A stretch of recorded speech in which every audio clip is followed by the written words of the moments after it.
most of you will probably know that ADHD is essentially quite a straightforward neurodevelopmental disorder. I say straightforward not because it is straightforward, but because its diagnostic criteria are very straightforward. It's about having an excess of inattention, hyperactivity, and impulsivity. And these are normal traits in all of us. And that's why the whole business of ADHD has been controversial over many years, because it's easy to attack the concept as being invalid, because these are normal parts of our behavior anyway. So it's this excess of inattention, hyperactivity, and impulsivity. But they have to be there, present before the age of 12. It used to be 7, and that's recently been extended to 12.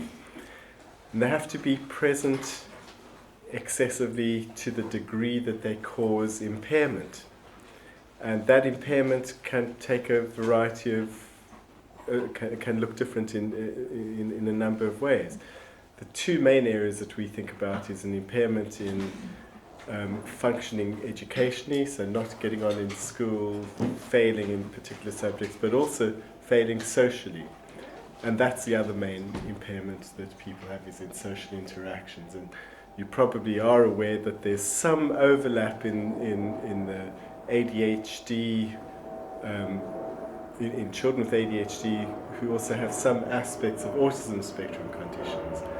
And that's the failure or difficulties in communicating in a reciprocal way socially. For one, going into much more detailed explanation as to what autism is.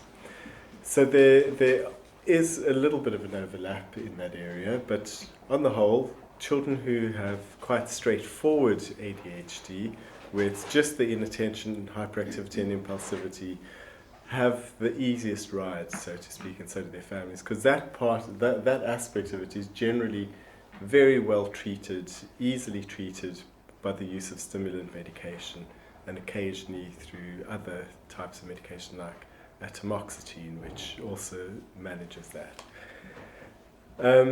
But very few children have absolutely straightforward ADHD without any comorbidities, because what we know about neurodevelopmental disorders, which refer to all the things which come along with a developing brain and central nervous system, is that the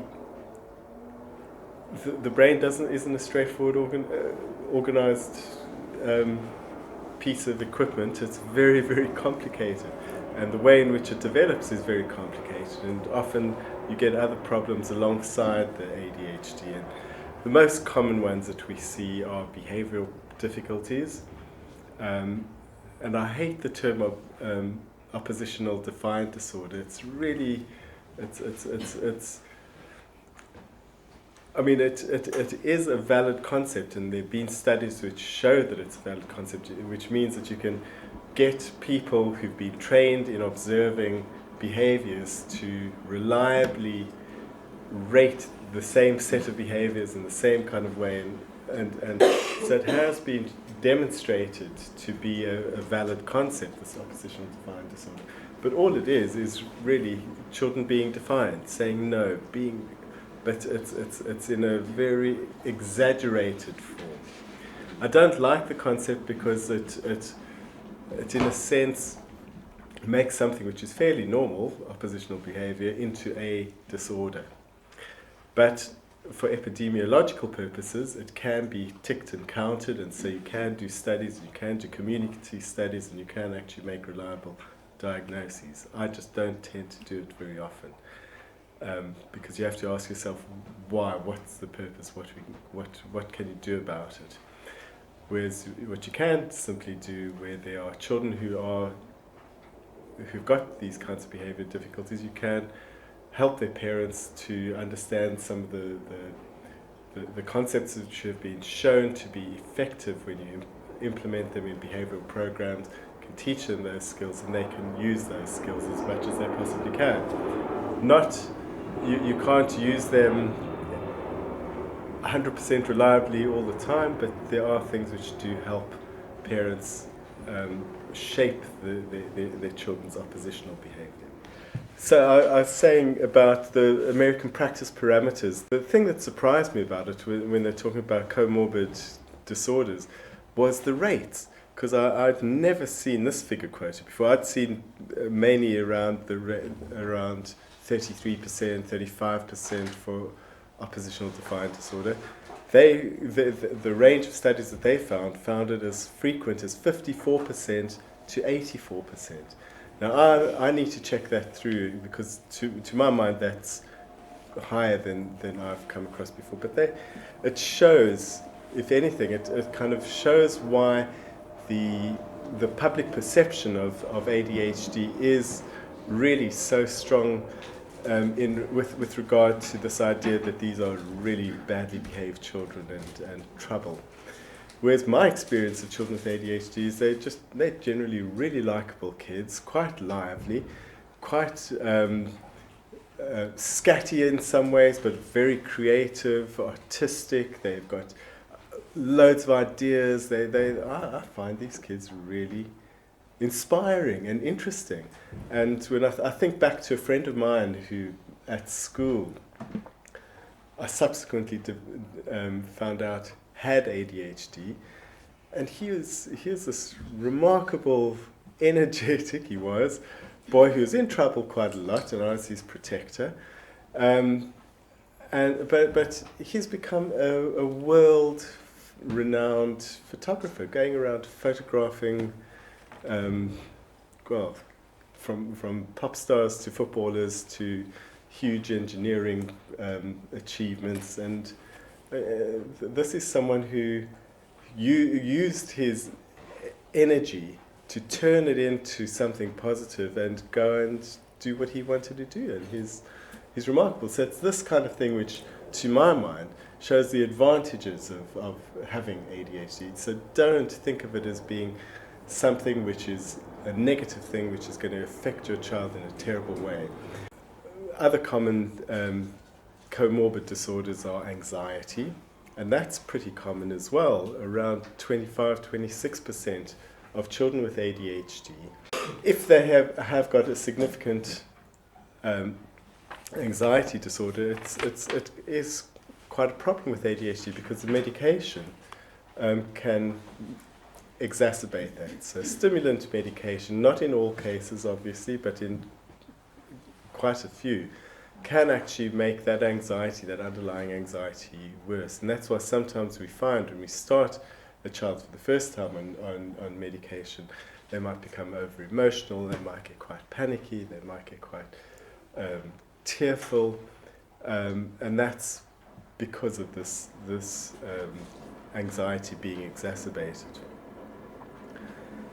We know quite a lot of children with ADHD also can have significant mood difficulties. Again, I've got a difference from what I found from a study by Green and others in 1999, which is a big epidemiological study, which showed the rate was only about 18%. In the practice parameters, they say it's a bit more complicated, and they give a range for mood disorders as 0 to 33%, so up to a third. Different studies might have shown. And even more controversial than that is the whole issue, the relationship between bipolar disorder and ADHD, over which there's very little agreement.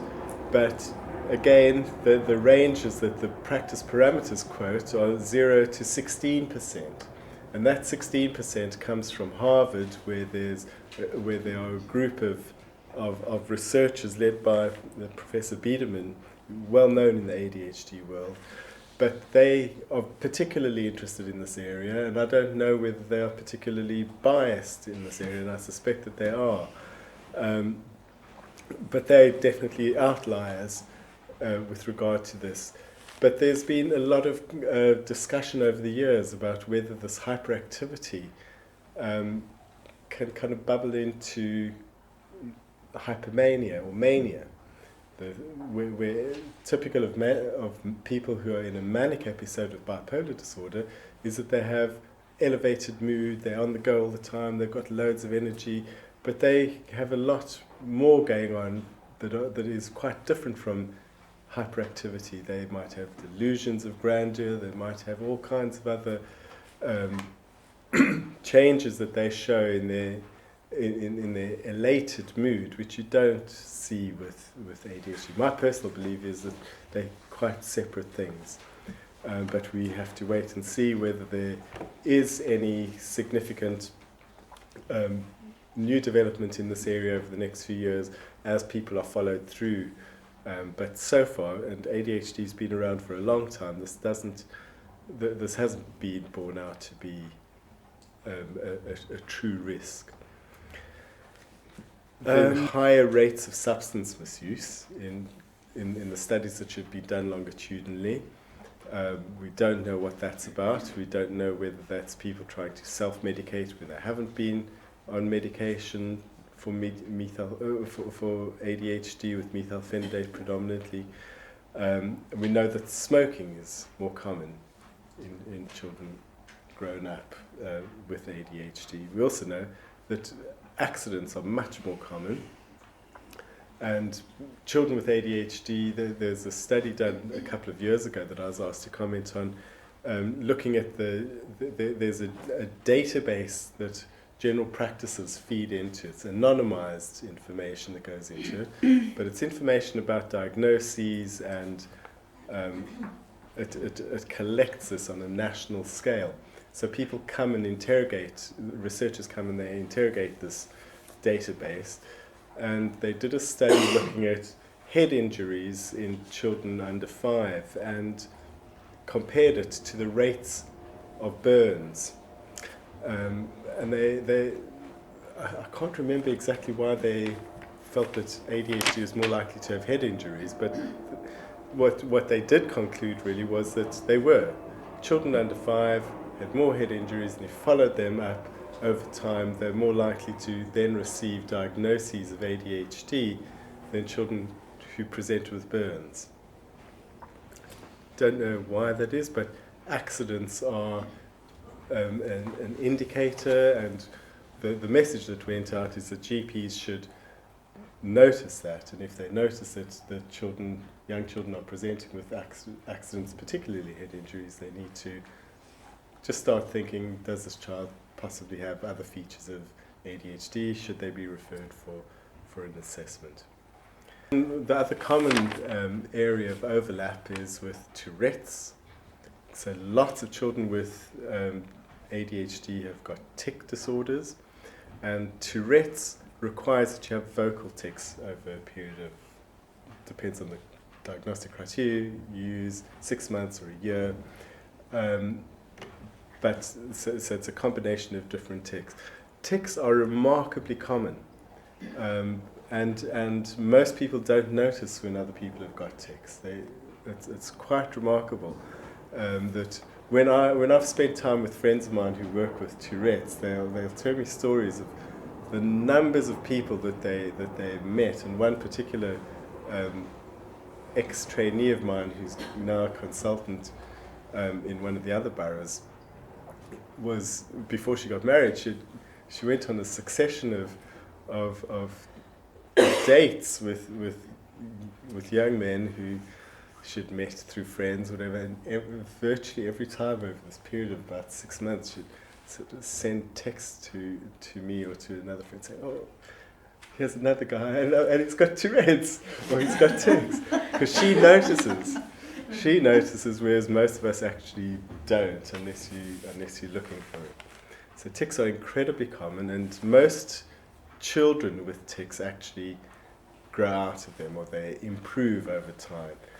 They tend to improve in people's later teens, and it's always an issue about medication when a child's got both ADHD and tics, because they are commonly found together, because it used to be felt that stimulant medication made tics worse.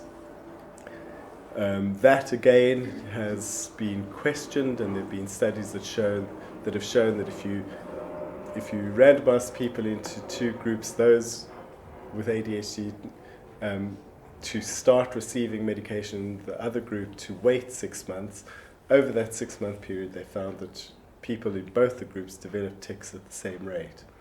So and that threw a lot of doubt into the whole issue of whether the medication causes it or whether it's just common to have tics if you've got ADHD. And if you're going to be treated for ADHD, you have got ADHD and you've got a slightly higher risk of developing tics if you haven't already got them.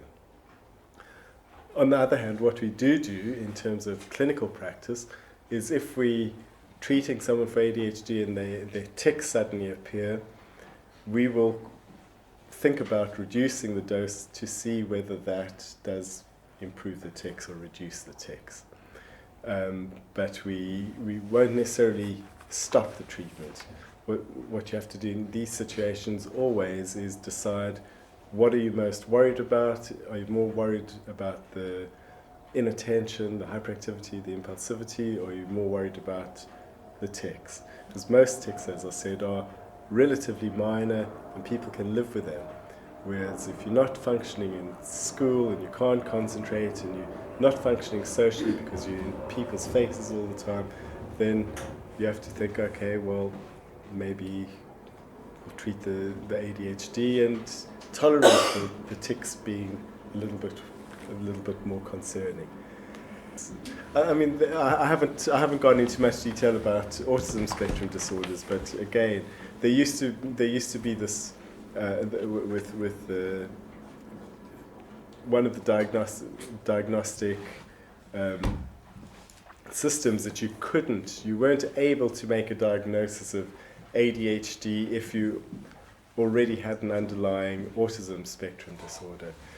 And that's been debated for years and years. Does having one thing preclude the other? And I think quite sensibly that has now been disposed of, that you can make concurrent diagnoses of all of these different neurodevelopmental disorders at the same time, because that really reflects the reality.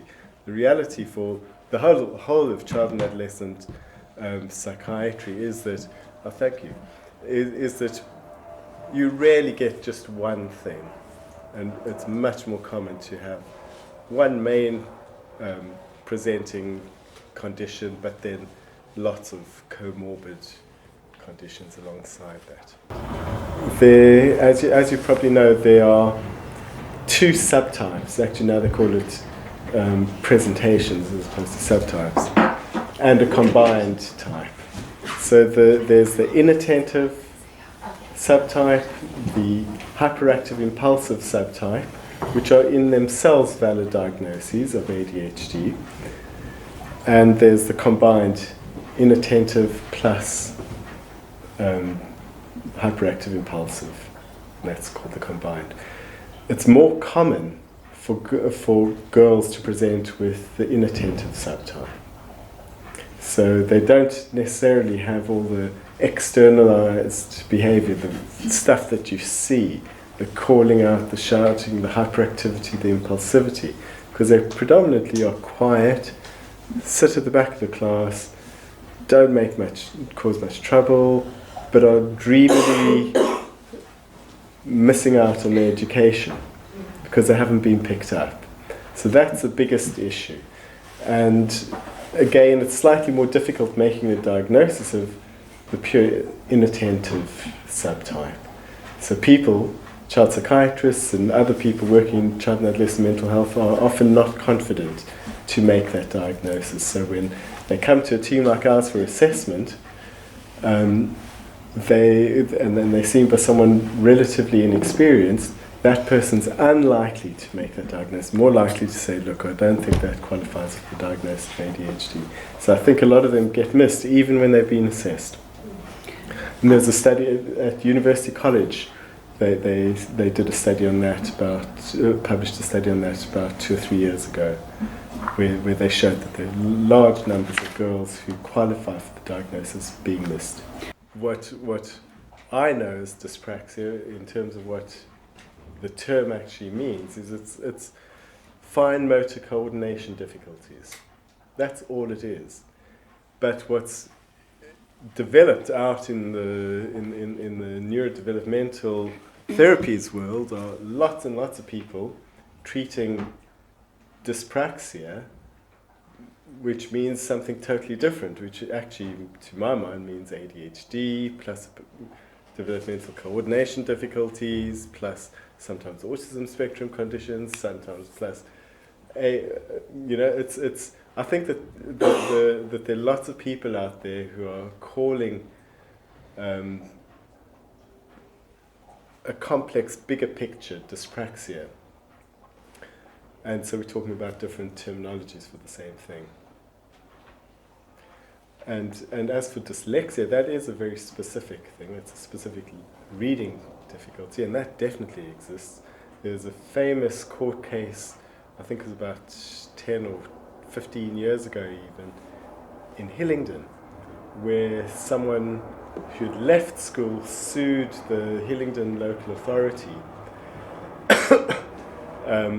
over their refusal at the time to recognise that their child had dyslexia, because there was a popular thing around educational psychologists at the time that dyslexia didn't exist, just as was the case for ADHD, and that it was something it was something normal that was being medicalised, and that all you needed to do is help them with their reading. It's very short-sighted, and I think it was that case that Cherie Blair actually represented the family, and they won quite a decent settlement for not having supported their child appropriately.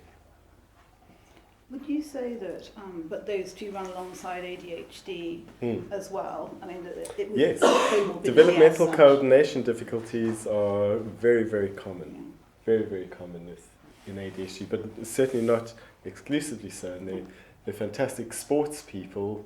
I think that, for example, Paul Gascoigne, footballer, I'm certain that he's got both tics and ADHD from everything that I've ever seen of him, apart from his football and his subsequent difficulties. But because you've got ADHD doesn't mean that you're going to be dyspraxic or have coordination difficulties. I think quite often you find the problem at school is that they might pick up the dyslexia or the dyspraxia and then forget to look for anything bigger. Well, that's or right. anything else. That's right, and that's really the message that people need to understand, that these neurodevelopmental difficulties are often very, very complicated and all sit nested in amongst each other. So when you find one, you should check for all the other common ones. And children, younger children, who find that they are constantly being criticized, constantly being pulled up for speaking out of turn, for not putting up their hands, all the kinds of things which are typical of children who are very impulsive. And even on the medication, I mean, medication helps a lot, but it's even though the extended release versions which last longer, it still wears off. It wears off at different rates, at different times. Even the same dose on different days sometimes won't have exactly the same effect, because it's operating on the person who's also changing, and whose mood's changing, and whose activity's changing, and whose tiredness levels are changing. So it's never 100% the same. So the ADHD symptoms do break through, and people become impulsive and get into sort of do things they shouldn't do, get pulled up, and it's a repeating pattern. So it's not surprising that people start to develop a negative picture of themselves, especially actually for the children who are only diagnosed quite late and only get support quite late, or who've got very complex difficulties and where the medication doesn't work as well. They're non-responders who don't respond to the medication as well, and they have a difficult time. And I think that people often form a very negative view of themselves because other people are telling them they're naughty, they're not good, they're not as good as other people, and so there are good reasons for people having negative views of themselves, and it's a real challenge as to how to help them sort of recover from that. Our interventions here are the same as they would be for anyone else with mood disorders, although it's much more of a complicated issue, giving both methylphenidate and antidepressants. I'm not a big fan of antidepressants anyway, because they're not that effective in children and adolescents. So it's much more about using psychotherapeutic interventions, cognitive behavioural therapy predominantly, but there are others as well. I think it's also quite hard for the kids because they can verbally present really, really high intellect and very engaging. It's the processing from the verbal onto paper, which quite often they therefore attract the label of lazy. Because I'd be able to see straight away they're all marked down at 0 in certain schools. Because they just didn't believe in that it existed. They thought that this is just something that psychiatrists are making up, the American influence, they're making it up over here too, and I'm not going to have anything to do with it. Giving children class A drugs. This is what people used to say. And still do. Yeah. One of the things we are trying to do with the borough is to improve teacher training. So we're trying to improve the general level of information that teachers get, the frequency of those training programs, and the actual teaching skills by having locality teams trying to use the educational psychologists more in terms of the actual processing that's involved in these children trying to learn. So I think we're all aware of it, as Maurice says, it's improving out of proportion over the last 10 years since I've been working in the field, and it is starting to change, but it is painfully slow. And I sit and talk to these kids as well, and it's actually quite distressing to hear what they say about how they're treated. So we are getting there, but it takes all of us to encourage teachers to understand and train more in the field. On the whole, ADHD improves through the teenage years. I mean, the hyperactivity goes down quite obviously in most people. I mean, they might still be a bit fidgety, but the kind of, if you compare a child of 7 with ADHD who's hyperactive, their hyperactivity involves getting up and walking around, not sitting in class, not being able to remain seated in a classroom when they're expected to be seated. They're actually up and out. They cannot sit still. As the same child gets into the teenage years, they learn to be able to, because that's expected, and they're more able to manage it. But as I said, instead of the gross hyperactivity, it would just be sort of wriggling. He's an adolescent whilst having ADHD, so it's a combination of things. It's too complicated to give a simple answer, because I think what I meant when I said that it improves with time is that the pure ADHD symptoms, the excessive inattention, hyperactivity and impulsivity, certainly the impulsivity and the hyperactivity tend to reduce. People's attention problems often continue. Schools are so much the wrong place for most children with ADHD, because it's very restrictive, very much having expectations of behaviour which is just the absolute antithesis of what you get with ADHD, and there somehow needs to be some proper thinking done about how other ways of allowing these young people to access education, because it's a rights issue, just like discrimination against all kinds of other groups of people happens. This is one which just hasn't been recognised. And it's the same as, that's what I was saying earlier on about this friend of mine who's now a very successful photographer. He only really started to flourish when he left school, and I see that a lot with the young people that I see. Once they're out of the school environment and they're doing something that they're more interested in, they can be more focused, because that's a good thing about ADHD as well, is that you can hyper-focus on the areas of interest that you have, and it's the struggle to manage the work which requires a lot of sustained mental effort, which is anything that you're not particularly interested in, that is really, really difficult. Maurice, do you get frustrated that the general feeling amongst the public is that ADHD doesn't exist and it is just bad parenting and unruly children? Yeah, it's not only the general public. I've got a few very good friends, people who are trained with, who are child and adolescent psychiatrists, who I've got enormous respect for, because they're bright, intelligent people, but because they were trained at a time that I think not. The research quality has improved, but it used to be terrible. But they trained at a time when it was really awful. And anybody with a social conscience, and these are generally people with social consciences who question things.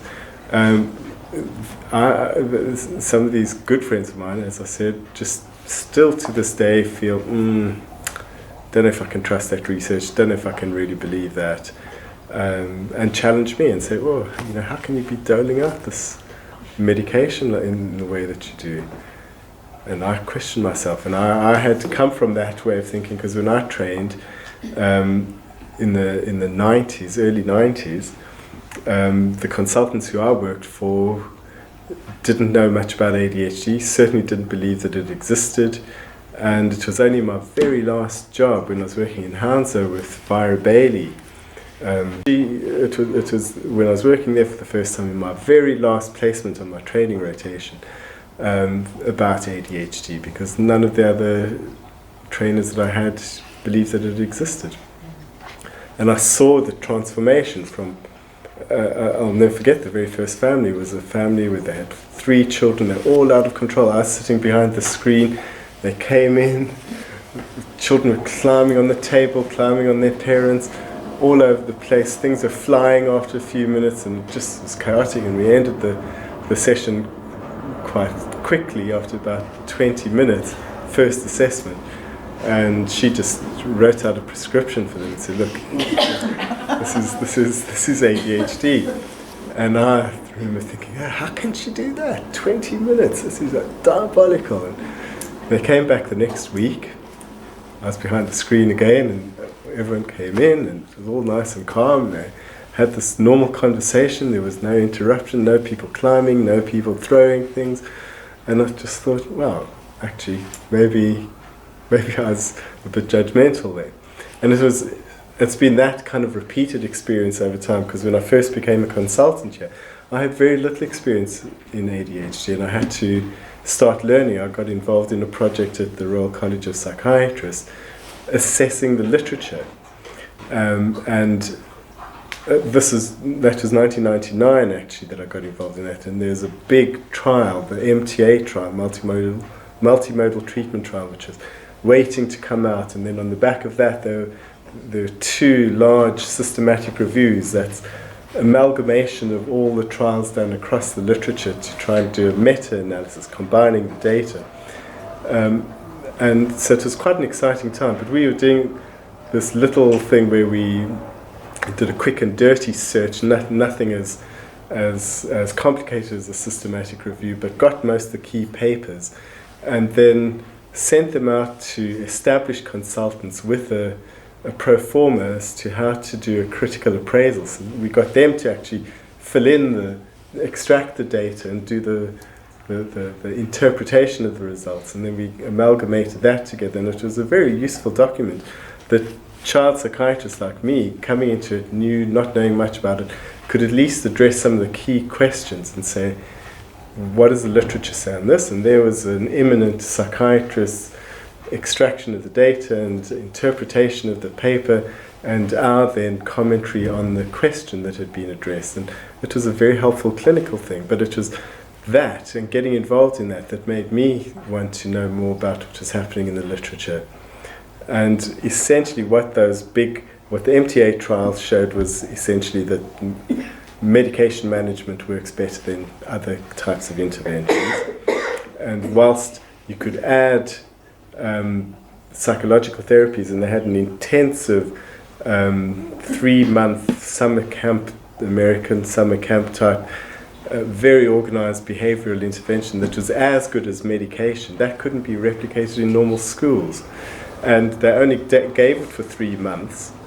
But it worked while the children were getting that intervention, but then after the 14 months, the effect of that had worn off. So even if you combined the group which had intensive medication management plus the summer school intensive behavioral treatment, it was no different from those who received intensive medication management on their own. Not significantly different. It was slightly better, but not significantly so.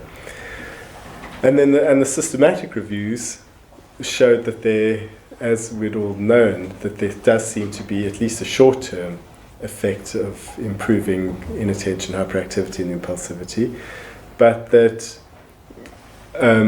we didn't know about long-term effects and whether it really made a huge difference in the longer term.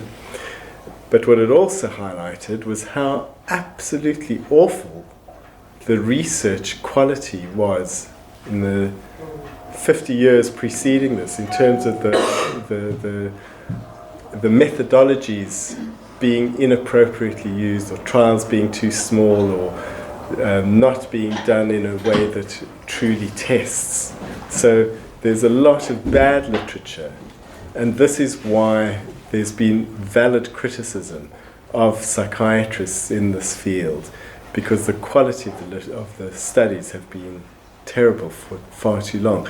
It's only over the last few years that things have improved, but even so, now it's hard to get studies funded because everyone says, well, there's so much that's already been done. The fact that it's rubbish doesn't seem to count for much when you're trying to get funding for research.